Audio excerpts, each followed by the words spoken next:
What's up, Canuck fans? Welcome to the Line Change Podcast, a proud presentation of DraftKings Sportsbook, as well as a proud member of the Hockey Podcast Network. Be sure to check out the network for your favorite podcast covering your favorite team at thehockeypodcastnetwork.com, the home of hockey podcasts, every team, everywhere. Now, I want to welcome back Dave Hall to the podcast. We've had Dave on before during the summer. Wanted to get him back on here so we can talk about the draft as well as the prospects that will be a part of this upcoming draft. Dave, good to see you again, my friend. I hope you had a great Christmas, holidays, and wishing you a belated Happy New Year. But before we get into the draft, we had some breaking news earlier this morning. Just under an hour ago, Kiefer Sherwood is dealing with an injury. Just our luck. So he's day-to-day. He won't play tonight. And also it looks like Zeev Buium is a healthy scratch apparently tonight. He was odd defenseman out at the morning skate. So I'm a little puzzled by that, considering Alvin and Rutherford are like, we got to play the young guys. Well, you're sitting one of them out. So that doesn't really make any sense to me. But looks like Tolopilo was starting tonight. So Quads is going to be happy about that for sure. Yep. But let's get back to the prospects and the draft. I mentioned you when I reached out to you. I really wanted to, dive into the prospects and, considering where the Canucks are in the standings and all this talk of tank, and, being team tank. Obviously, if the Canucks finish dead last, they're not guaranteed the first overall pick. No. They're at least guaranteed a top 3 pick if they finish last, which is what Canuck fans want. They want at least the top 3. Obviously, we just had the World Juniors, and a lot of those prospects were vying to be in the top 5, top 10 of the draft. We're part of them and trying to dazzle and impress teams, scouts, and elevate their draft stock. Yep. Obviously, everyone knows the likes of Gavin McKenna, Ivar Stenberg, not Ivan. Apparently, I was referring to him as Ivan while promoting this. So apologies. It's Ivar, Keaton Virov, Tynan Lawrence, as well as somebody that I'm very high on. And don't worry, we're going to get to him. But let's take a look at the projected top 3. I know it's kind of shifted around a little as of late. Since the World Juniors, a lot of people are still talking, Gavin McKenna is still, that fight. Do you think that is still the case? Oh, sorry, you broke up a little bit there. I think I got the question though. Oh, you there? No, sorry about that. No, it's okay. Just oh, there you go. You're back. I think I got the question. Yeah. Do you think Gavin McKenna is still that bona fide number 1 overall? Short answer, no. I don't think he has been for a few weeks, and I think the World Juniors kind of showed just why. Obviously, look, at the end of the day, Gavin McKenna is an extremely skilled prospect. He's going to be a really good player in the NHL. I have no doubts about that. But I don't know if he's showed enough. Much like we saw what he did last year, I don't think he's shown enough this year to really solidify himself as that bona fide number 1. I think it's not just Ivar Stenberg, but I think there's a few names that are pushing, but most notably Ivar Stenberg. I mean, I think we saw in the World Juniors, I hate to base everything off the World Juniors, but obviously that's the most recent thing that we can go off of. And Gavin McKenna put up some hell of a numbers for as a 17-year-old. It's all impressive. It's all really, really good stuff. And like I said, he's going to be a good player. But we saw him dominate the games against the Denmark and, the lower level teams whereas you saw a guy like Ivar Stenberg not only push against those weaker teams, but also played some of his best hockey against the best teams. In that Czechia gold medal game, he had some unreal shifts. That Boumediene goal that ended up being the game-winning goal, that was all Ivar Stenberg. And so I can't get past the pro-ready tools that Ivar Stenberg just shows. And so, to be honest, it's one of those things, and I've said this for a few weeks now, it's one of those situations where I'm not going to be upset with either. I'm leaning personally towards Ivar Stenberg just because I do think he's an overall package, but I do think the upside isn't tremendous with Gavin McKenna. I just sometimes worry a little bit about the physical nature of his game or lack thereof. And I think there's a little bit more risk in terms of the floor with Gavin McKenna. But at the end of the day, you still take either or. He's still going to be a fantastic player. I've heard names like Patrick Kane or Trevor Zegras, kind of that, more perimeter style player, whereas Ivor Stenberg, a little bit on the perimeter, but also doesn't mind getting into the meat cellar to get his cookies. So For sure. Speaking of McKenna, let's bring up his bio real quick, or just some. I think I pressed the wrong one. Is that it? Yeah, there we go. there. Whoops. Stats. There we go. So yeah, his bio: left winger, 18 years old, from Whitehorse. I did not know that. 6 foot, 170 pounds. He's a cerebral tactician, heavy shooter, and an offensive forward. That is his player type. He's ranked number 1 by consolidated ranking, number 1 by elite prospects, number 1 by Cam's consensus, number 1 by TSN, number 3 by THN, number 1 by THN/Kennedy, number 1 by McKean's, number 1 by Flow Hockey, number 1 by Daily Faceoff, number 1 by Draft Prospects, number 2 by Sportsnet, Costantino, number 2 by Sportsnet Bucala, or no, is that number 2? Yeah. Ranked number 1 by Smart Scouting and ranked number 1 by Dauber. There you can see his highlights, his gold medals. But let's take a look at his stats. Bring this up. Hard to look past that WHL season. Yeah. That's literally instantly jumped out at me as soon as I looked at this. I saw that 129-point season. I was like, whoa. Yeah. 41 goals in 56 games, 88 assists, 129 points. Wow. Yeah, that is darn impressive for the WHL. Yeah, at the end of the day, it's hard to look past that. And look, like, even though just over a point per game isn't incredibly impressive at the NCAA, he's also 17 and he's also playing on Penn State, which he's responsible for driving most of the play on that team. He's playing with a lot of overagers that that have gone undrafted, and so it's still it's an impressive feat for such a young player. So you can't just diminish anything he's done this year. It's not that he hasn't shown what he's capable of. I just think it's more of you're kind of obviously as a prospect, you're kind of projecting on what's next, and I think he's just shown a couple things in his game this year that does offer a little bit of questions about his overall game. So looking at playing for Kelowna in 21-22, he had 65 points in 35 games. The year after that, he had 75 points with U18 prep, 22-23. And then he played 16 games with the Medicine Hat Tigers, 18 points in 16 games. Then the following season, he had 97 points in 61 games. Like, wow. Those are some, I can see why people are highly touting him just based off of those numbers. But of course, you want to know if that'll translate to the NHL or not. Yeah.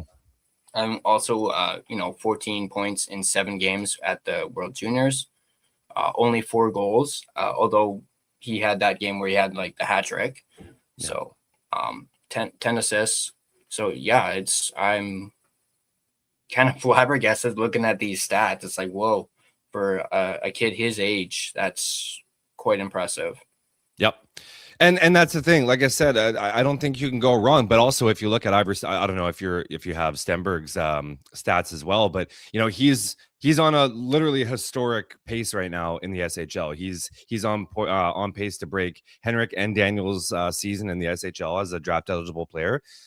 He's Frölunda at 17 years old, 18 now. He's already Frölunda's best player. So. It's one of those things where, yeah, this is all impressive and you can't look past that 129. But when you actually watch his game, there are a couple things that you do worry about. And again, I know I've prefaced this a few times, but it's one of those things where I don't think you can go wrong at this point. I think if you take Gavin McKenna, and I think Some people will almost on merit, because at this point, he's garnered so much attention and just so much pedigree that, do you really want to be the team that look past Gavin McKenna to take Stenberg, and then Gavin McKenna pops and becomes this NHL superstar? Probably not. So there is a good chance he still goes number one. I just think at this point, it's definitely not a for sure thing, and by no means the bona fide number one. So. For sure. I'm glad you brought up Stenberg. Yes, I do have his stats here. I mentioned me earlier not saying his name right, but let's take a look at Ivar Stenberg's his bio to start off. Left wing / right wing, 6 foot, 181 pounds, 18-year-old from, I can't even pronounce that city, but he's Swedish. So there's a brownie points there for the Canucks. He's Swedish. Shoots left. He is much like McKenna, he's a cerebral tactician, a dangler, and as well as a playmaker. We could use a lot more of those, especially on the wing. Ranked number 3 by Consolidated Ranking, ranked number 2 by Elite Prospects, ranked number 7 by Cam's Consensus. Wow. Ranked number 2 by TSN, Craig Button. Ranked number 3 by Chris Peters. Ranked number 1 by Ferrari, ranked number 5 by Kennedy, ranked number 3 by McKean's Hockey, ranked number 3 by Flow Hockey, ranked number 3 by Daily Faceoff, number 3 by Draft Prospects Hockey, number 3 by Sportsnet Constantino, number 3 by Bukala, ranked number 2 by Smart Scouting, and ranked number 3 by Dober Prospects. Let's take a look at his stats here. Keep in mind that that's all based off all their last projections, so they still haven't come up with the mid season and whatnot. So I do expect most of those rankings to go skyrocketing, whether it be number 1 or at least number 2. Yeah, let's see if I can actually read that. Actually, maybe I can make this bigger. I'm using images because sharing the screen kind of crashes my computer. So. Yeah, of course. Yeah. And I can kind of read it out. But yeah, these are all Swedish. Looking at here. Yeah, I think that's the biggest I can make it. Okay. Guess I'm squinting. There we go. So yeah, 21-22 with Frölunda. He had 32 points in 21 games. That right there is impressive in the amount of games. 32 points in 12. Wow. 9 goals and 23 assists. 17 points in 12 games. Then we go to 23-24, 32 points in 18 games. 30 points in 13 games. And then I believe that's international and junior. He had 24 points in 19 games. And then with Frölunda in 24-25 for the J20 national, he had 53 points in 27 games. Whoa. And he's 16 at that point. Wow. Those are gaudy numbers right there for a 16-year-old. And then moving down to Sweden, international junior 24-25. He had 51 points in 29 games. Yeesh. Is this Stenberg or is this Nathan McKinnon? like a Swedish version of a Nathan McKinnon. 24 points in 25 games with Frölunda and the SHL this year. I believe which is incredible for a draft eligible. The next closest draft eligible that's closest Vigo Bjork, and I don't even know if he has 10 points yet. So the fact that he's got 24, he's on pace for 41 right now. It's that's quite something for a 17-year-old, now 18, playing with men amongst the top league and basically of Europe, to be honest. So yeah, and then at the World Juniors, he had 10 points in 7 games, 4 goals, 6 assists. And then for the international junior, he had 19 points in 16 games, 9 goals, 10 assists. And yeah, as you can see there, he's projected to get 41 points, 10 goals. I think that's 31 assists. Wow, yeah, I've actually kind of shifted towards Stenberg. Obviously, originally I was, Gavin McKenna, but even before seeing these stats, I was, hearing the whispers about Stenberg and, plus that he's Swedish too. I mean, I could maybe see this guy playing with Petey if they were to draft him, and definitely there's your winger for Petey. And in the not so distant future, like he's of all the players, you know, he might be NHL ready. Like he might be ready to just step in and come over and play immediately for the 2026 2027 season. Like he's got everything. He's got the frame, he's got the grit, he's got it all, and he's ready to go. So, you know, maybe he stays one more year just to, you know, gain a little bit more strength and all that. But, you know, for all intents and purposes, he seems ready. So could happen as soon as next year if they go for him. Now, obviously, McKenna and Stenberg are wingers. And I believe, I'm not sure if it's changed, but the projected, last I saw, third overall pick is a defenseman. Yeah. That's, of course, being Keaton Vierhoff. I do believe at one point, I think I heard that he may have moved up to first overall at one point, if I'm correct. But let's take a look at Vierhoff. Let's see if I can find it. Well, that's the thing. I mean, depending on who you talk to, like he's going to be on first on some boards. He's going to be 3 on some. Like that's the thing about this draft. And when you ask, you know, your very first question was Gavin McKenna, is he the bona fide number 1? I don't think right now, and I don't think there will be all the way up to leading up to the draft. I don't know if there will be a bona fide number 1. I think some leaderboards are going to have Verhoff, some are going to have Stenberg, and some are going to have Gavin McKenna. Hey, some might even have Tynan Lawrence going first. It's going to be one of those drafts where it's going to be, we don't know until the draft day, really. So here we have Keaton Vierhoff, defenseman, 17 years old. He's from Saskatchewan, so he's Canadian. 6'4", so he's a big boy. Right, 212 pounds, right shot. I won't go through the rankings again since they're not updated, but you guys can see them on the screen. Let's check out his stats, because I was peeking at his stats earlier, and I was very impressed with that. Kelowna U15 and 22-23, 46 points in 27 games for a defenseman. Like, wow. And then even the year before that, 37 points in 34 games. Like, unreal, considering the age of these kids at this time. You move forward. I believe this is the U15 prep, 87 points in 60 games. Like, holy. Pretty good. I can see now why they're saying this draft is stacked. 27 points in 22 games. I played 12 games with the Victoria Royals, 2 points. And then following season, 45 points in 63 games, 21 goals, 24 assists. And then right now, I believe he's playing for the University of North Dakota. 12 points in 18 games, still pretty good. 17-year-old. Yeah. Had 4 points in the World Juniors, 4 assists. But yeah, like with McKenna, that one Kelowna U15 prep season really stands out with the 87 points. Like this guy, like I don't have actual like the player, like whether or not he's a tactician, playmaker, or it didn't show that. But I'm kind of sensing maybe, I mean, minus the size, Quinn Hughes vibes, at least offensively, or maybe McCarr. Just no, I mean, he's 6'4". Yeah, he's 6'4".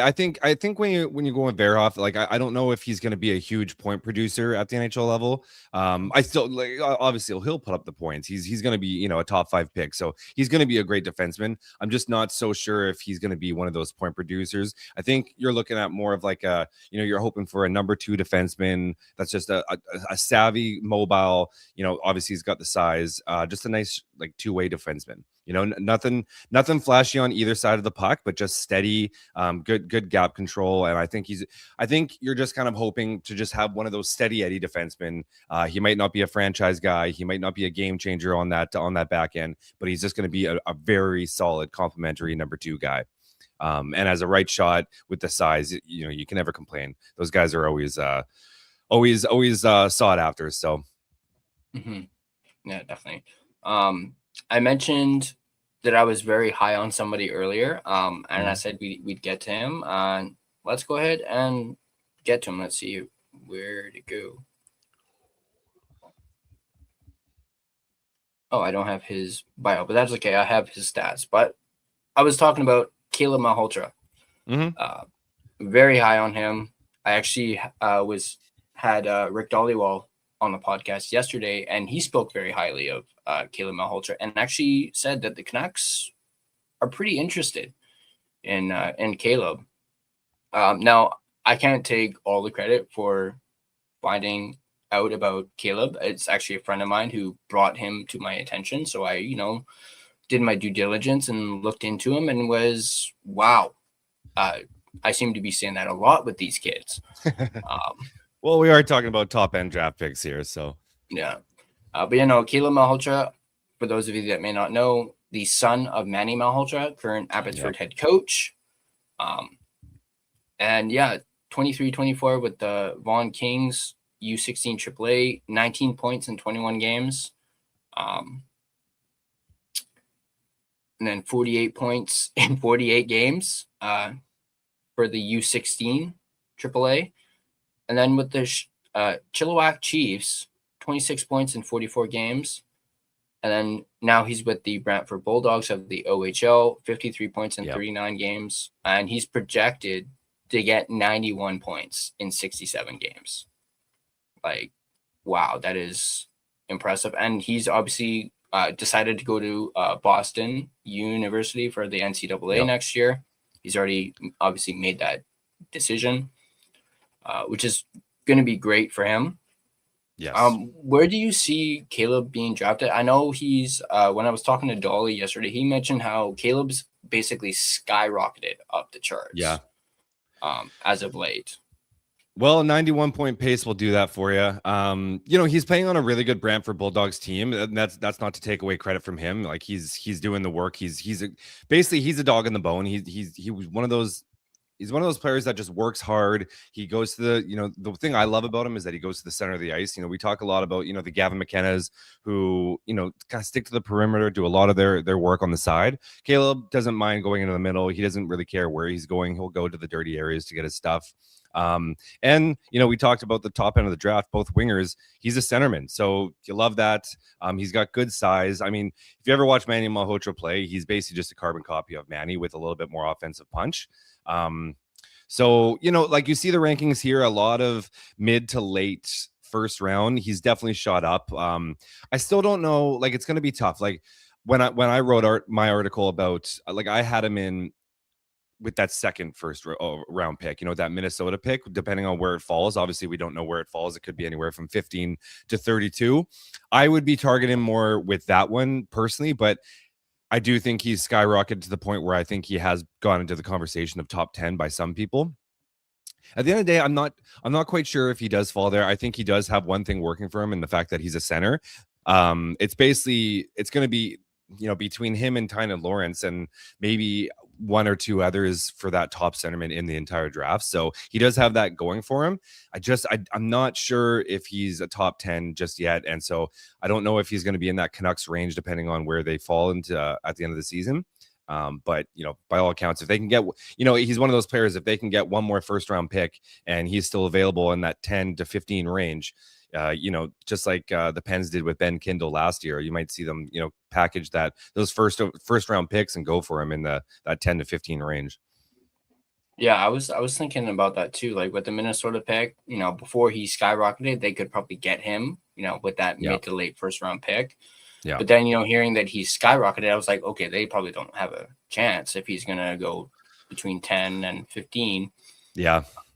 But then I thought, what if they traded up? Yep, exactly. On draft day. Because it seems like they're very, very interested. And this is just me, but I also feel as though it's a very feel-good story too, them drafting Caleb. Obviously, there's been a lot of talk about, wanting to bring Manny up as the head coach of the team. I mean, that would be a little odd, coaching your son, but,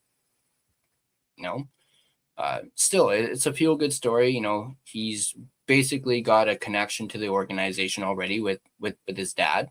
I did manage to find his bio. 17 years old, from Toronto, 6'2", 183 pounds, left shot. He's a center. I also didn't know that Steve Nash was his uncle. Yeah. Wow. So it must run in the family. He's got them genes for sure. Yeah. Always bank on bloodlines. Mm-hmm. Yeah, and like you said about Manny, I was very fond of Manny when he was during his time as a player. It's unfortunate, what happened to him, with his injury, his eye injury. And honestly, looking back to 2011, man, Manny should have gotten a cup. I think, everyone on that team deserved it, but I really wanted it for Manny. And then, absolutely. But hey, he got his championship with Abbotsford this past summer. Still waiting on them championship rings though, so hopefully he gets it soon. January 12th. Still waiting for them. Pretty incredible. Yeah, at this point, I wouldn't be surprised if it was June 12th. At this point, yeah, I had to get my little dig in there. I've been trying to stray away from that, but from the digs. I had to throw a little dig in there. I believe we'll get into some more prospects too, but there's one other one in particular that I recently noticed, and I believe it was Doodle who actually brought him to my attention. He was talking about him in one of his videos, and I might butcher his last name, but it's Ethan Belchitz. Is that his name? Yeah, Belchez. And I looked at his stats, and immediately, what jumps out: 6'5". Yeah. So he's a big boy, left winger from Oakville, Ontario, Canada. 17 years old, 227 pounds, left-handed shot, and huge. Like I didn't even look at his stats. I just looked at the size and I was like, whoa. Bring up his stats. With the Oakville Rangers U14 AAA, I assume the U14-15 means their age, right? That's the league, yeah. So it's anything under 14. So he's got to be 12 or 13 at that point. 55 points at 12 years old. Wow, I wasn't even putting up them points at that age when I played hockey. Then again, I was a goalie, so 55 points in 28 55 games. points as a goalie. Yeah, maybe 55 saves if I'm lucky. There you go. Or if I'm playing at North Shore Winter Club, I seem to play really well when I played there. It was like my Madison Square Garden, you could call it. 22-23 with the U15 AAA, 42 points in 33 games, 20 goals, 22 assists. He had played 2 games with the U16. Didn't collect any points, but he got 6 penalty minutes. 23-24 Oakville Rangers U16 AAA, 84 points in 34 games, 46 goals, 38 assists. Wow. Yeah. With the Windsor Spitfires in the OHL, 38 points in 56 games, 17 goals, and 21 assists. Played for the Canada White U17. He had 5 points, 4 goals, 1 assist in 5 games. And then with the Spitfires this year, he's got 40 points, 25 goals, 15 assists in 38 games. And he's projected to get 69 points in 65 games. So once again, like I keep saying, stacked draft. I actually honestly wouldn't mind getting this kid just based on his size. And I know we've been wanting like big wingers, and we are sorely lacking, we don't have a winger who's 6'5", but he would be a nice addition. I wouldn't mind seeing him on PD's wing. Might be a little bit of muscle on the wing there. Yeah, he's a guy, at the Canucks go on a bit of a run here and, rattle off 10 wins in a row and, end up sliding out of that first to second, third overall and, kind of move up towards that 4, 5, 6 range. He's a guy I would definitely, think Tom Wilson, just a big, rangy, can show some skill winger. I think with him, his overall game is still a bit of a work in progress. The skating still needs the mechanics still need some work. But overall, as you just rattled off the numbers, like he's got the skill, he's got the size, so he's got that overall package that you just love to see. And you don't mind banking on. Sorry, I just got my cat that just came out and causing ruckus over here. Jeez, got out of the. But yeah, so like he's definitely intriguing. Like I said, I think he's one of those players that you want to target a little bit after that top four. He's the kind of guy that you'll go for it, in that 4, 5, 6 range. But yeah, again, like just like most of these players, he's a guy that you're not complaining too hard if you have to settle for Ethan Belchez. Just a lot to work with. I think he's one of those guys that I think scouts will probably, they'll kind of. There's a lot to chew on, right? Like you take him, he's a bit of a work in progress. This game is still a little raw, but the overall package is just undeniable. So, yeah, definitely. Before we continue, because I do want to, you mentioned Tynan Lawrence. I don't actually have his stats. Unfortunately, he was the one that I wasn't able to get. But we'll talk about him. I'm going to quickly do my mid-show sponsor read. And I want to start by thanking my main and primary sponsor, none other than DraftKings, the official betting partner of the NHL. Never experienced the jaw-dropping moments that make hockey? Well, you can experience them all with DraftKings Sportsbook, an official sports betting partner of the NHL. Missouri listeners, listen up. DraftKings Sportsbook is now live in the Show Me State. New customers, this one's for you. Bet just $5, and if your bet wins, you'll get $200 in bonus bets instantly. Download the DraftKings Sportsbook app and use code THPN, that's code THPN, to turn $5 into $200 in bonus bets if your bet wins. In partnership with DraftKings, the crown is yours. Gambling problem? Call 1-800-GAMBLER. In New York, call 877-8-HOPE-NY or text HOPE-NY, which is 467-369. In Connecticut, help is available for problem gambling. Call 888-78-9777 or visit ccpg.org. Please play responsibly on behalf of Boot Hill Casino and Resort in Kansas. Pass-through per wager may apply in Illinois. 21 plus age and eligibility varies by jurisdiction. Void in Ontario. Restrictions apply. Bet must win to receive bonus bets, which expire in 7 days. Minimum odds required. For additional terms and responsible gaming resources, see dkng.co/audio. This is a limited time offer. Copyright NHL 2025, all rights reserved.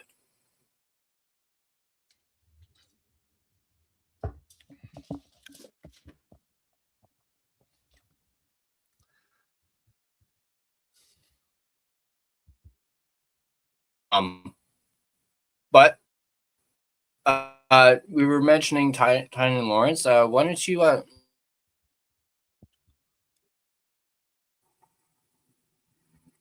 think I lost you. Oh. Yeah, sorry about that. It's raining very heavily over here, so might be. I know all about the technical difficulties. Don't you worry. Yeah. I had some with Brandon Astle. I think it was last week. That was a little embarrassing, but it's okay. Tynan Lawrence. Why don't you tell us a little bit about Tynan Lawrence, since there's not much stats to go over. Yeah, again, so the nice thing about him, as we kind of talked about with Caleb Malhotra, is he's a center. He's probably this year's top center. Like I said, there's guys like Caleb Malhotra, Ryan Rubrick that have kind of pushed as a centerman maybe, but I think overall Tynan Lawrence is probably going to be that number one. Might even go 3, might even go 2. He's one of those guys that he just committed to BU as of last week. Like he just played his first 2 games with him this past weekend. Bit of a weird season because he started the year injured, so he didn't actually play his first game till late November, I believe, if not early December. So he was out for most of the year. So his stat line isn't very impressive. But when he is playing, he's a really good two-way forward. He's super speedy, plays the game with a lot of pace, high compete. So there's a lot to like about his game. I think the difference with him, Belchez, and all these players that we talked about in the latter half, there is that drop off. That's why I'm still convinced that Ivor Stenberg or Gavin McKenna is going to go number 1 or 2 or 3.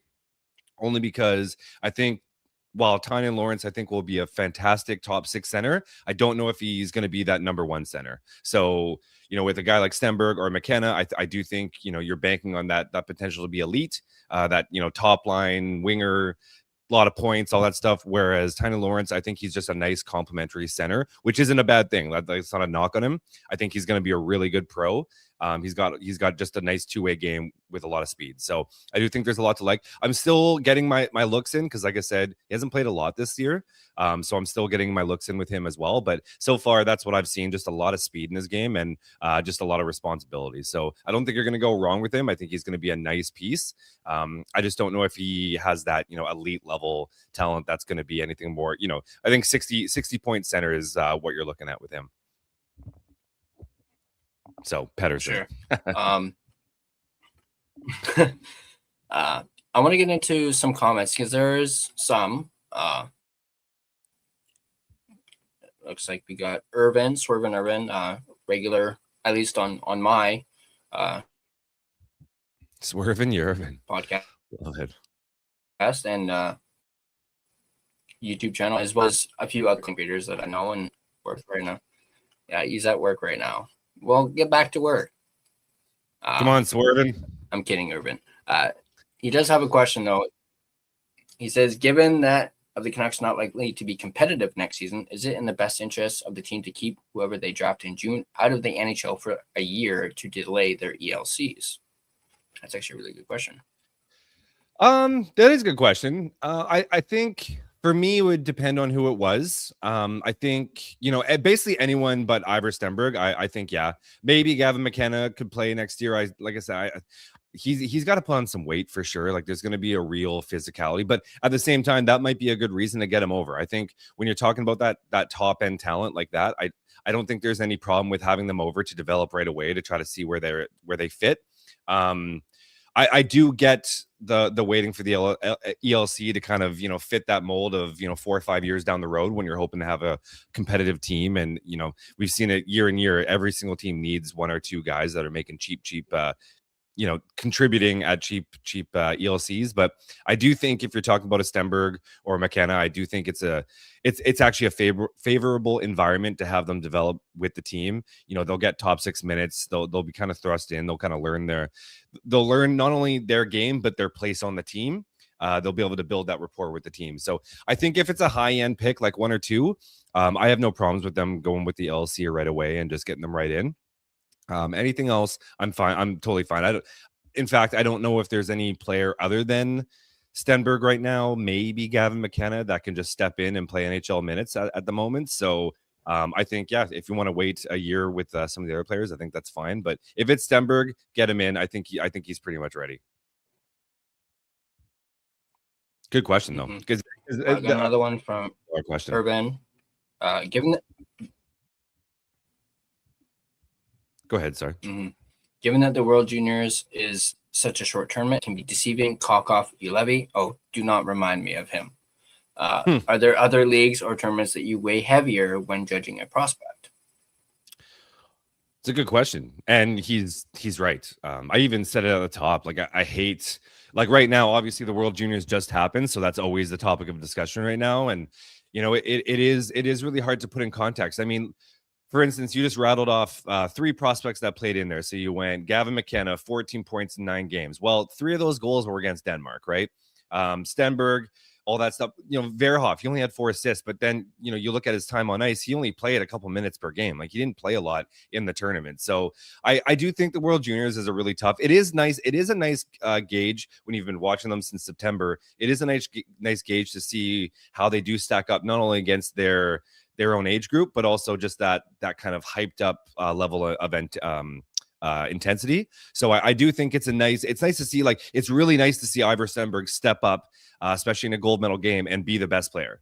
That's something that you want to see from a guy that's pushing to go number 1. You want him to dominate as a 17-year-old or 18 again, at the U20 level. So that's a positive thing in his eyes. But I also know not to take too much stock in it. For instance, Braden Coots is a really good example. I don't really take a lot of stock in Braden Coots' tournament because I know that he was used as a role player. He's there to play 4th line minutes. That shows up in his numbers and his minutes. So, stuff like that. I don't look at Braden Coots any different than I did 4 weeks ago because Braden Coots only put up 2 goals and averaged 7 minutes of ice time, right? So I do think it's tough. At this time of the year, it's going to be the topic of discussion, but that's why you just that's why you gauge the entire season.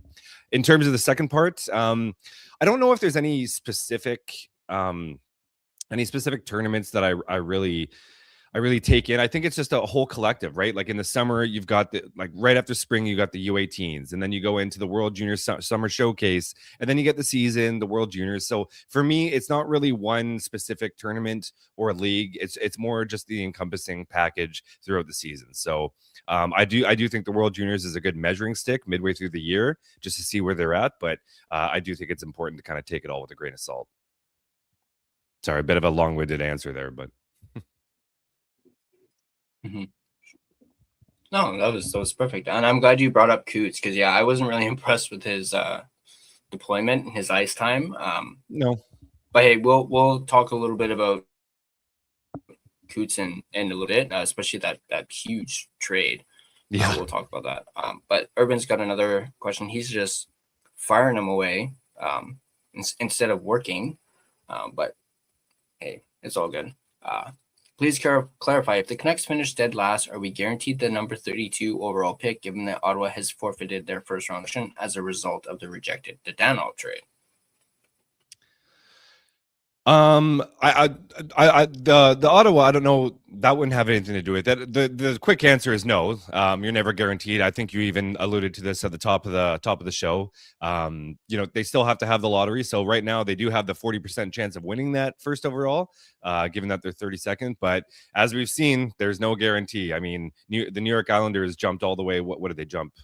Can't remember how many spots they jumped last year, but they jumped up quite high and got super lucky and got Schaefer. So it can always happen. And given the Vancouver Canucks luck, never pick first overall. So there is a good chance that they do drop, and we'll just see how it goes. But, sometimes it might even be better because right now there is the argument between Stenberg and McKenna. Sometimes it's just easier to let whoever it is draft first overall, make their decision for you, and just take the next best thing, right? So maybe someone else can make that decision for you. Mm-hmm. Yeah. I think the Islanders, they jumped 10 spots. There you go. I thought it was 10 as well, but I didn't want to say 10 and talk out of my ass there. But yeah, I believe it was 10 as well. Yeah. It's okay. If we end up dropping, I already told Goodall I'll blame him. He did the tankathon on one of his recent streams and the Canucks dropped. So I was like, if that happens, in reality, I'm going to blame you. Could. Yep. Carbon copy of Manny, just with more offensive punch. Sign me the F up for that. Yeah, absolutely. See, he's going to be a good player. I on this guy. Yep. No, yeah. I like him too. There's a few players that I really wouldn't mind them. Up higher. Yeah. But that's why, it's important, not just to look at their draft right now and look at that Minnesota first round pick and, I wonder who they'll take. It's really important that, you hear like Thomas Drance talk about this all the time. Like, that's why asset management is so important to not get a first round pick for sure, where not because you want to make that pick where it is, but because that just gives you more bullets in the chamber to trade up on draft day, whether it is a Caleb Malhotra that you want to get at 10th overall, whether it's a Vigo Bjork that you want to get at 13th overall, right? Like, it just gives you that extra bullet to actually be able to package those trades to move up in the draft. So that's why, for me, it's right now, it's all about trading assets. Obviously, we found out Sherwood's injured as of this morning. That sucks. You got to trade him for a first as quick as possible here. So. Yeah. I talked a little bit about that with Dolly the other day. I was kind of focusing on the Rangers, just because, a lot of people are talking about the Rangers lately, even though a lot of teams are after Crazy. Sherwood. But I did see, the Rangers are kind of pushing for him, and I do like the idea of maybe trying to get Lafreniere off of the Rangers, because I just think he needs a change of scenery personally. Sure. Considering a former what was he was first overall, I believe. Yeah 6 years ago. And the fact that he's not panned out in New York kind of tells me maybe he just needs a change of scenery. Time to go. But obviously with the injury, I saw some of the reactions on Twitter from Matt Scaris in particular, saying, "Are you effing kidding me? Like, seriously, Sherwood's injured." I knew this was going to happen. It's just Canuck luck. The hockey gods hate us. So, but yeah, that's hopefully he's not out for too long. They say day to day, potentially a week, but we've seen them. We've seen that happen before. We know that story, so we'll see. Yeah, we got Duolingo. He's a frequent viewer. What's up, Duo? He also has a question too. Do you think any of the top 3 guys have a potential to bust, or are they all safe as solid NHL players? And who is the riskiest? It's a great question. I mean, it's a really good question. I'm assuming we're talking Stenberg, Verhoff, and Gavin McKenna here. I think with Verhoff, I think your risk. I don't think there's a risk. I think he's going to be a really good NHL player. I think the risk with him would be that you're banking on. Even you, when you're looking at his stats, you were mentioning, Quinn Hughes, Kyle McCarr. I think if you're drafting him, whether it's as a fan or as the team, thinking that he's going to be that offensive, bring that offensive pedigree, I think then you might get a little disappointed. I just don't know if he's going to be that high-end offensive producer. So I don't think there's any risk to drafting him. I think he's got a very solid floor. I just don't know if he's got that massive upside. I guess if I'm going to pick, and this is just because, if there's a gun to my head, I guess I'll pick Gavin McKenna only because, like the term, I even saw a clip this weekend where, the term generational talent is getting tossed out there. He makes a pretty decent between the legs thread pass, which is a fine play, but I worry a little bit that the generational talent term is getting tossed out a little too much here. And while I do think he's going to be a good player, I just don't know if he's going to be that generational talent. He might prove me wrong. If there's anyone that's going to, it's going to be a talent like him, because there's no doubt about it that he's offensively gifted. I do think, it's actually a tale as old as time. You see players like super skilled perimeter players like him, a little bit undersized, that they dominate at the junior level, but then as soon as they just can't get to the middle. So at the NHL, you need to be able to find that space and time to get to those soft spots or the hard parts of the ice. And if you can't do that, you never know how it's going to pan out. So I guess if I'm gonna pick who's the riskier, I guess it's going to be Gavin McKenna, only because there's just such a pedigree put on him right now.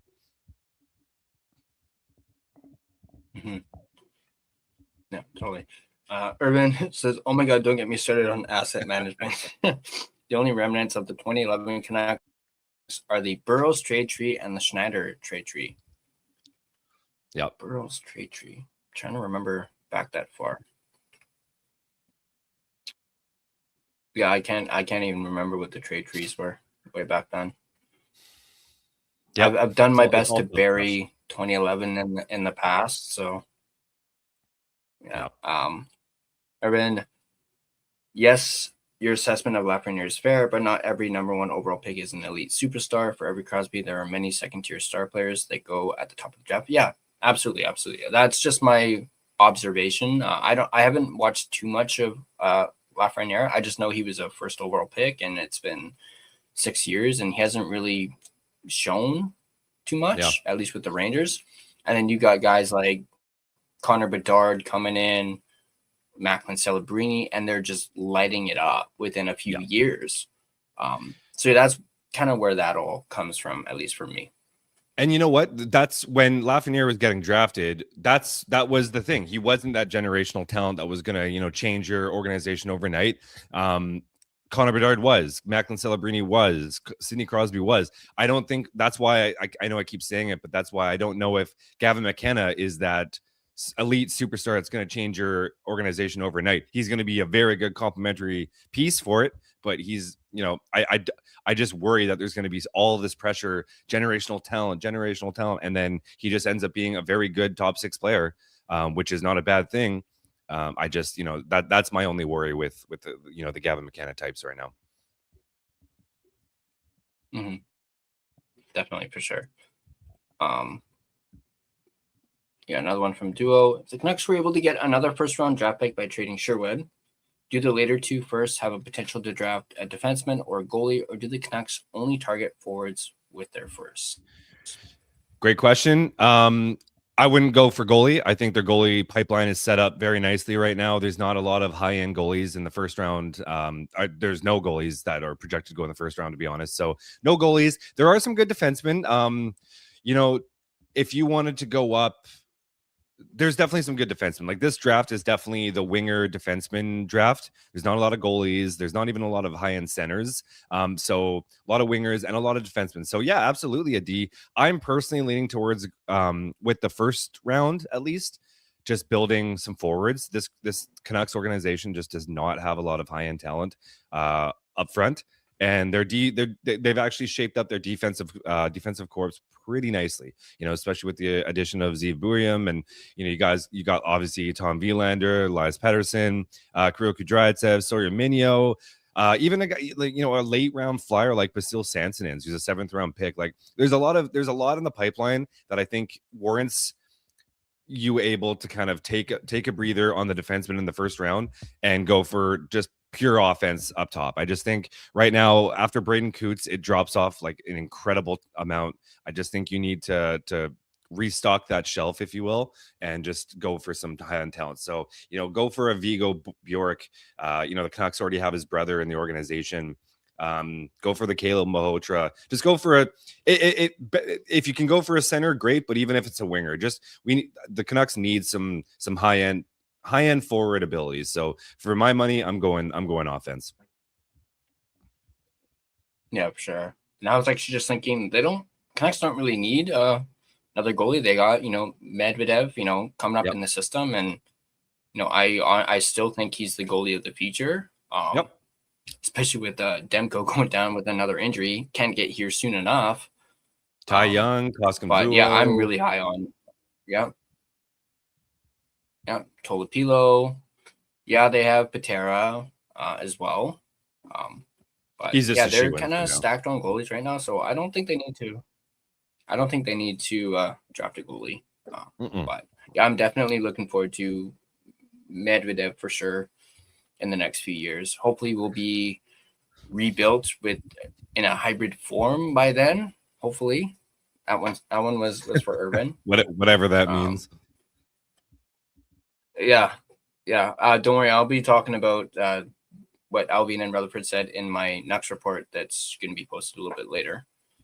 Don't worry, we'll get into that hybrid, whatever they were explaining it, the two of them. But yeah, why don't we talk a little bit more Canucks, since I think we've kind of gotten the prospects. I haven't talked to you since about the summer. What's been your overall impression of the season so far?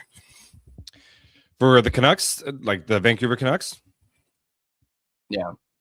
Mm-hmm. Yeah, it's kind of as expected. I mean, the superstars aren't playing like superstar. I mean, once you trade Quinn Hughes, in my eyes, that's when it's over, right? Like that's, if you want to admit it or not, as soon as you trade a guy like Quinn Hughes, you've just amped up a rebuild. So whatever you want to call it, it's just that's the beginning of the end right there. So now you just it's actually kind of crazy. Like you spend your entire lifetime as an organization trying to find a superstar, a generational talent like Quinn Hughes, and you have to get rid of him at his prime. So now it's just like, you got up here and now you just got to start all over again. So, as a prospect guy, as someone who really enjoys covering and watching the younger guys, it's a beautiful thing for me.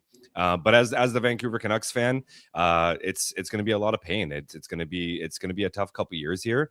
You just kind of got to push through it and just focus on. Don't worry about wins and losses. Just focus on development and what the young guys can do here. But overall, obviously, it's been a disappointment. But I'm secretly kind of loving it just because I think for me, I think we've seen time and time again that you need to build strong teams out of the draft. And so I think it's time they finally just get some high-end draft picks, not only this year, but even next year, and just, restart, a full restart for me. So.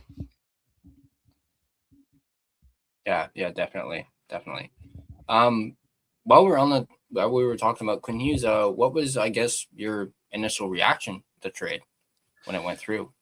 Yeah, I mean, it sucks. I think, like I said, you spend your entire career trying to hope for a guy like Quinn Hughes, and you had him. So anytime you're trading Quinn Hughes, there's no way you're winning that trade. But I've said it many times now. I think if you're going to trade him, I don't think you're going to get a better package than what you got. Zeev Buium has been an incredible prospect for some time. One of the most decorated NCAA defensemen of all time. So yeah, he's struggled a bit in his starting, but he's also only 20. He just turned 20. So, he's still so young. He's got a lot. I've loved, I don't know if you see me on Twitter, I've loved Liam Ogren since his draft. In fact, when he was drafted, I'm on record saying I hope that's who I was hoping they'd take at 15th overall over Jonathan Lekaramäki. I just really liked Ogren as an overall package. I just thought he just played an overall game that could project to, second line winger kind of thing. So I liked him. And then Marco Rossi, he is what it is. 24-year-old center. They needed it. So he's just a nice little shoe-in. And then obviously for me, first round pick, just more bullets to either move up or just select a young kid that hopefully can, carve out a role as a Vancouver Canuck in the, 5-6 year down the road. Mm-hmm. Yeah, definitely. And well, there you go. Now we got Lekaramäki and Ogren. There you go. Exactly. Right there. Now they just need Noah Ostlund and we're good. Yeah. Well, I think now they just need to call up Lekaramäki and have him play with Ogren. See a little bit of that chemistry from that being teammates. He's had a tough go though. He's been injured for the last couple of weeks and got sick over the weekend again. He just can't stay in the lineup right now. So. Mm-hmm. Yeah, but when he's that first game back, he showed he's still got that. I think he got he got a goal in the shootout. You got a goal and assist, and I didn't actually watch the highlights from the game. I just heard that. Yeah, I think that's what I saw was the highlight of the shootout goal. That was some hands. But insane. I also I asked this of Dolly the other day. May as well ask you same question. Imagine we're back in 2023, and I approach you and I say, "Hey, guess what? Within 3 years, we're gonna trade Bo Horvat, JT Miller, and Quinn Hughes." What would your reaction be to that? I'd call you crazy. Why would we do that? We're going to be a contender in 2 years. Why would we ever do that? It's an insane. The entire situation is just insane. Like you want to talk Canuck luck? Like this is the kind of stuff we're talking about. You draft a potential superstar like Elias Pettersson, and you got all these guys up the middle and Quinn Hughes and Demko and. Then all of a sudden you have to trade all of them. Pettersson just like his game drops off the map. Demko can't stay healthy. It's just like, you built this incredible core and it just all crumbles for the most ridiculous, unique situations you could ever imagine. Like it's just, I'd call you crazy. And because it is crazy, the entire situation is insane. So that's my thoughts. Yeah, definitely. Even like asking that, it baffles me. Even just like even when I was asking Dolly about it, I was just like, "Am I like really asking this right now?" Like, gee, it's hard to say it out loud too, especially with me being a big Miller fan. Still kind of a little sour over that, but it's okay. Fair enough. But yeah, trying to think. I think I had some. I know. I didn't really talk with Brandon much about this when I had him on, but I know Abby's kind of having somewhat of a similar season to the big club. I believe they were dead last in the AHL or their division. Brutal. Yeah. They did rattle off a couple wins this past weekend though, so that was great to see. But yeah, obviously dealing with injuries themselves. I keep track of Brandon, talking about the injuries with the forwards. I think at one point there was 9 players that were out with an injury. So they had a very depleted lineup recently. Your thoughts on how flipped the Abbotsford season has been compared to last season? Well, yeah, and I mean, to be honest, it was right from the get-go. They let a lot of guys walked, and they just decided not to bring in a lot of help. a lot of guys left, and that's typical. The one thing about a Calder Cup run is that, it's a good showcase for a lot of guys trying to find their next job, right? So a lot of them got really good opportunities, signed good contracts with other teams. So all power to them. The issue was that the Abbotsford Canucks failed to bring in a lot of talent to replace them. And so that was all fine. They were kind of banking on guys like Vilmar Ulrichsen, Jonathan Lekkerimäki, Max Hassan, Archdeep Baines to kind of fill those gaps, which is great. Sawyer Minyo on the back end. The problem is that everything just crumbled right from the get-go. Vancouver got injuries. Abbotsford got injuries. Abbotsford played the first half of the season, excuse me, basically as an ECHL team and a couple of rookies making their debuts. So they were outmatched pretty much the entire first half of the season. So I don't really fault them for how bad they were. That they weren't really given much. Everyone was either up in Vancouver or injured or gone. So it was just one of those things where that's the unfortunate nature of being an affiliated team, and they were hit hard. And so now they finally got some players back, slowly but surely. Tolopilo has been back, Kuo Kudratsev has been back, Victor Mancini, Lekkerimäki when he's healthy, Archdeep Baines has helped a lot when he's there. And so, when they've showed when those guys are there, they are competitive. It's just, when you're let's just put it this way. Their leading scorer is Ben Berard. Great player. He's from Duncan, BC, which is where I live. So, shout out to him.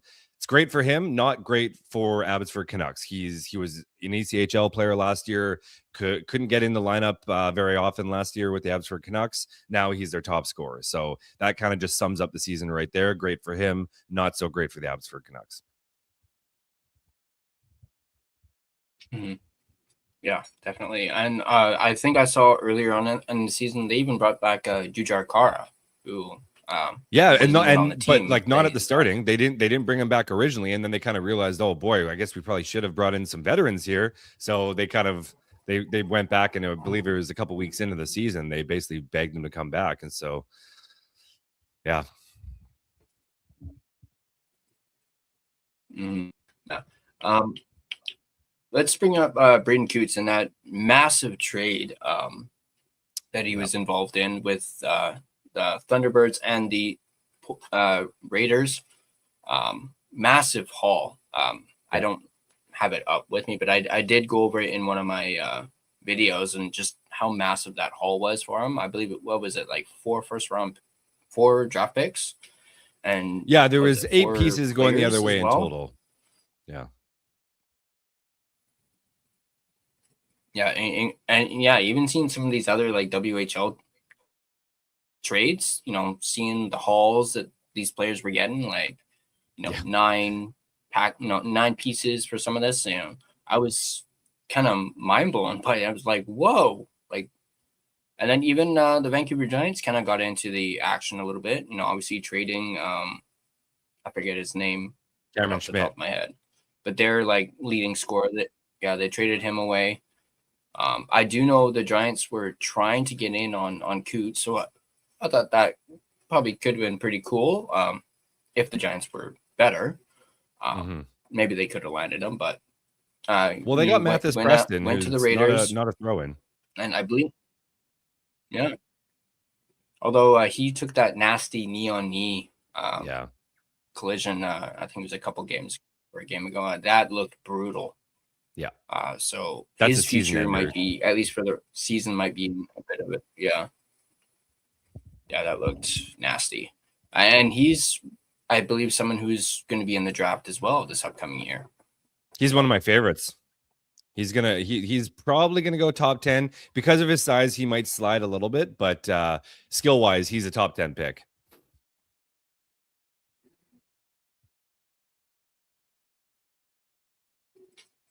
And I guess maybe that injury might move him down a little bit, perhaps. Season-ending injury, potential season-ending injury. Yeah. I'm not sure if they've actually, confirmed that he's out of the season or not.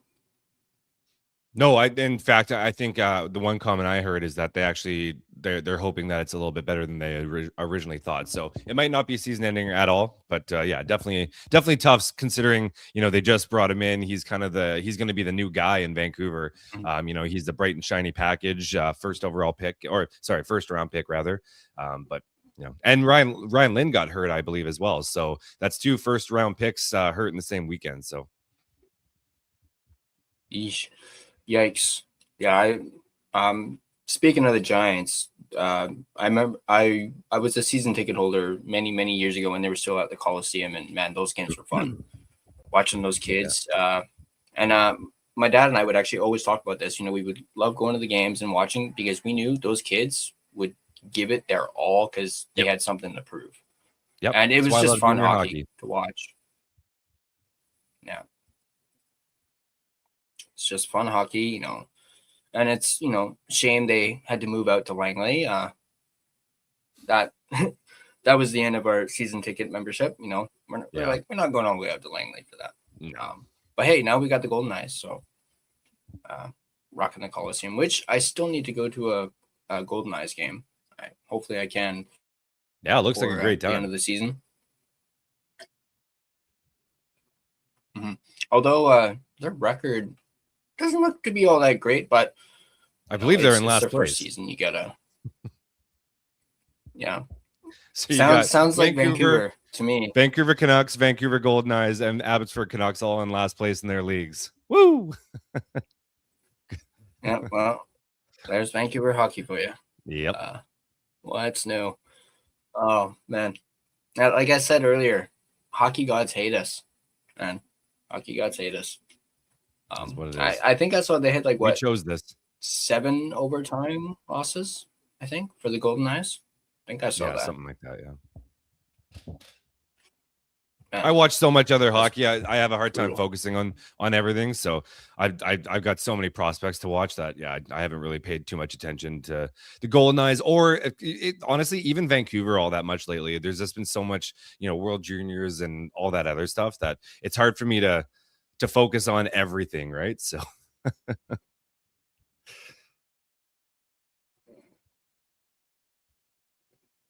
Yeah, that's right. I mean, the draft is probably going to come up, super fast with it being in June. So, and we're already in January, so I can imagine. I guess one last thing I wanted to talk to you about. I am going to be talking about it on my network, but I wanted to put, and kills me to even say his name because I'm not a fan at all. But Jesperi Kotkaniemi, his name has been brought up with Vancouver. Apparently, Hurricanes are trying to trade him. They seem to want to get rid of him.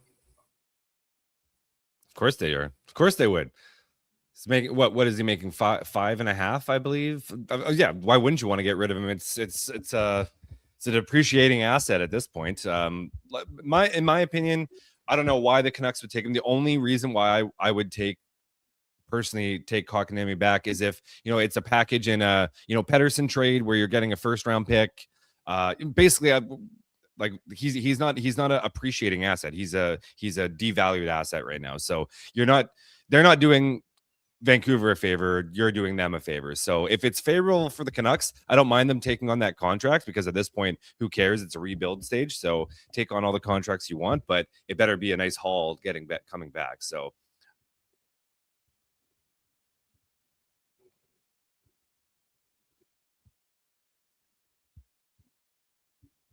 Yeah, definitely. I'm just not a big fan of Kotkaniemi, just based on like you said, he's not really shown anything the last few years.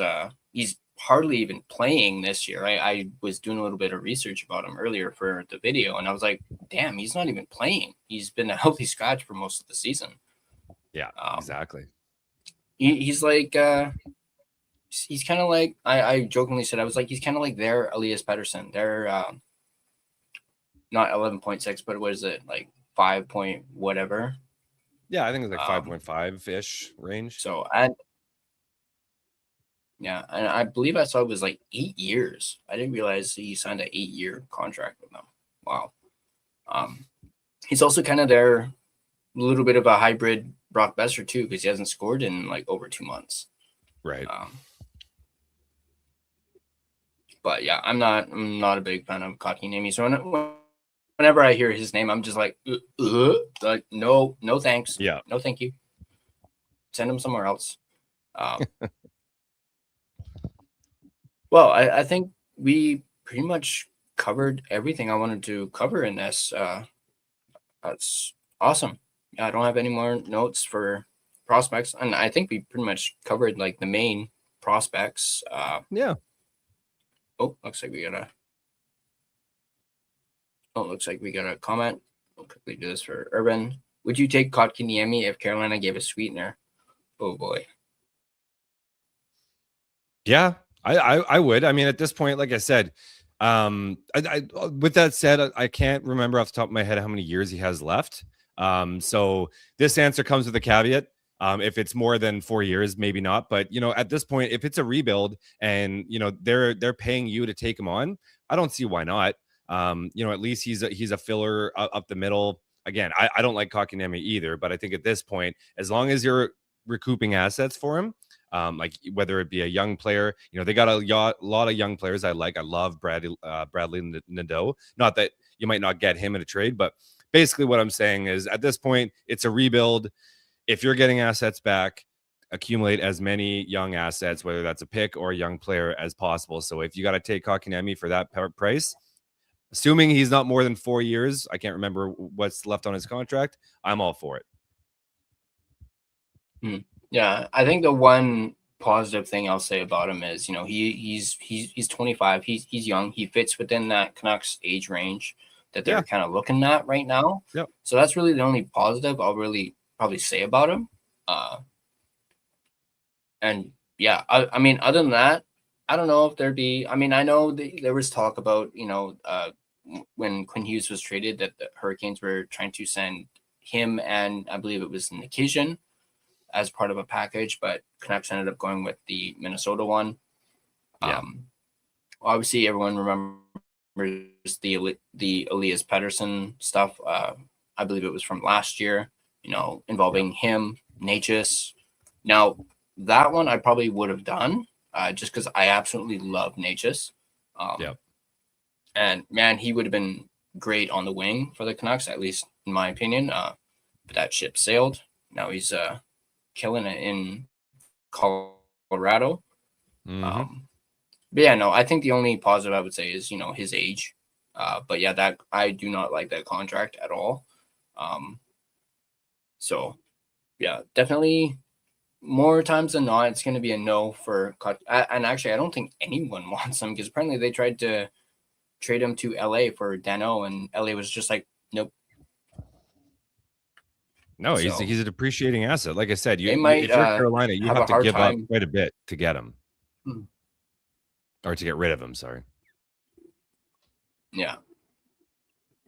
Yeah, and he's, I guess, little comparison, you could say, just with the Canucks right now, injury aside, with Sherwood, them having not, pulled the trigger on Sherwood yet, not having been, given what they want for him, seems to be a similar situation in Carolina with Kotkaniemi.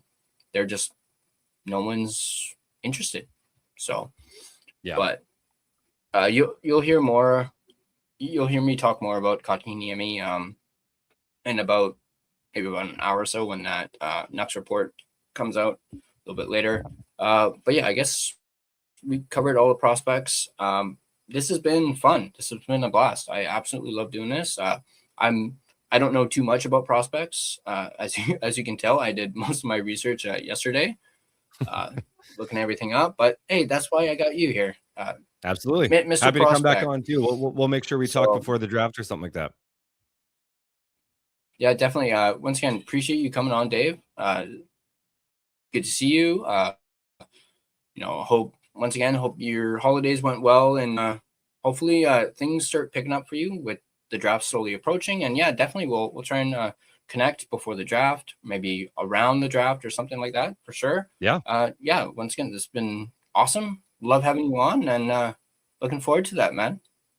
Right on. Thanks so much for having me, buddy.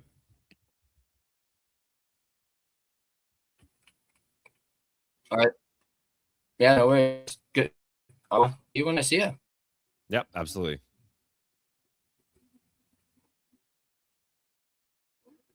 All right, that was Dave Hall, the prospect guy from Canucks Army.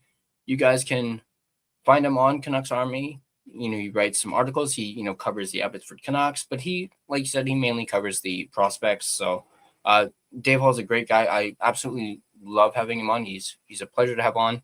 And yeah, hopefully Dave and I can do this again, maybe closer towards the draft, talk more prospects, talk about the draft. Hopefully by then the Canucks will have won the lottery, hopefully, but knowing our Canuck luck, I mean, I got to be a little realistic, right? It's like I said, it's not a guarantee that the Canucks are going to get the first overall pick. We talked about how the Islanders, jumped up from 10th and stole the first overall pick to get Matthew Schaefer. But I hope you guys enjoyed this prospects and draft video. Like I said, hopefully I can do this again with Dave, and it's a lot of fun. A little bit out of my depth when it comes to the prospects, but hey, like I said, that's why I brought on Dave, because he knows a lot more than I do. But as I mentioned, also look out for the next report coming out a little bit, maybe about an hour or so. I believe it'll be uploaded. And also, you guys heard me talking about it during the video. Me interviewing Rick Dollywall yesterday. I'm still on cloud 9 over that. That was obviously an amazing experience, and I'm still kind of giddy about it. I mean, it's Rick Dollywall. Come on. So that's been huge. If you guys haven't checked that out, feel free to go ahead and check that video out. It's a great listen, great watch. Dolly and I talk a little bit, about Sherwood. I basically asked him the exact same question that I asked Dave, about, if you could go back to 2023, and if I told you, you were going to trade Horvat, Miller, and Hughes in less than 3 years, how would you feel about that, and what would your reaction be? But yeah, go ahead, check that video out for sure. And also, if you guys like this video, go ahead and hit that like button. And if you'd like to, feel free to smash that subscribe button and turn on your notifications so you don't miss a single video. That way you can stay up to date on all your Vancouver Canucks content here on the Line Change. And also, if you're interested, we have ourselves our very own merch store.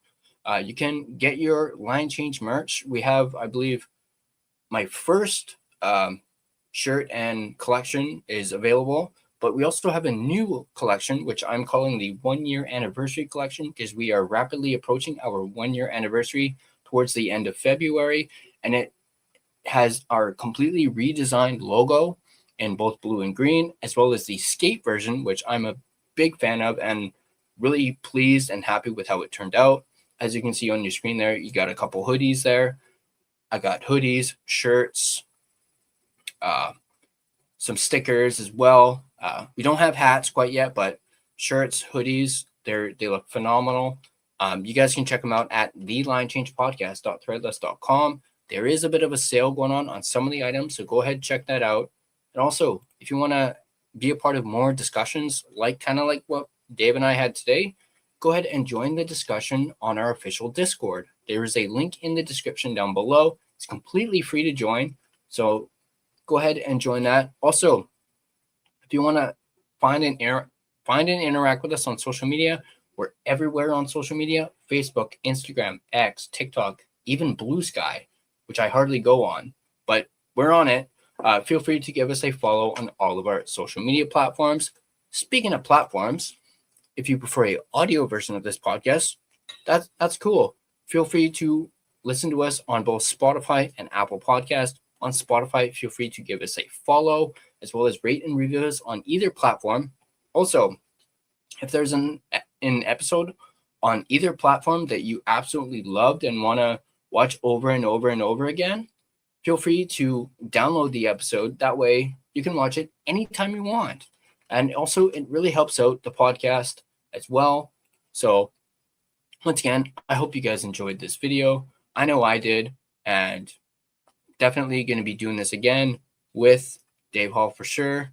And as always, let's keep the tank. It's like, well, you're not going to see it until later, but I mentioned it in my Nucks Report video. I have a new little outro that I think I'm going to do for a little bit. And it's do what Dory says. Just keep tanking. Just keep tanking. What do? We tank. Hope you guys enjoyed this video. And as always, I'll see you guys next time.